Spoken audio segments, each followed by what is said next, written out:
Il paraît que la nuit porte conseil. Pas vraiment cette fois-ci.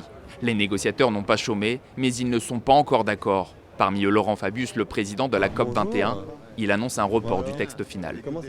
Je présenterai le texte, non pas vendredi soir, comme je le pensais, mais samedi matin, tôt dans la matinée, et nous pourrons prendre la décision nécessaire à mi-journée. Mais l'atmosphère est bonne, les choses sont positives, les choses vont dans le bon sens. La nuit prochaine, peut-être samedi, le plus important, c'est qu'il y ait un accord. Parmi les points acquis, la poursuite des efforts pour limiter le réchauffement climatique à 1,5 degré, c'était la revendication d'une centaine de délégations. Ensuite, l'aide aux pays du Sud, 100 milliards de dollars par an débloqués par ceux du Nord d'ici à 2020. Pourtant, l'accord final n'est toujours pas une évidence. L'aide financière ne convainc pas tous les négociateurs. Je travaille en Éthiopie et dans les faits, le gouvernement du pays a besoin de 7,5 milliards de dollars par an pour mettre en œuvre sa politique contre le réchauffement climatique.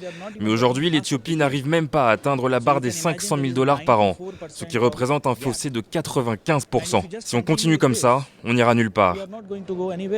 En signe de protestation, des ONG ont installé ces drôles de marionnettes. Les présidents américains, chinois, français ou encore allemands en pleine sieste, manière de dire à ces dirigeants qu'il y a urgence et qu'un accord final doit à tout prix être signé.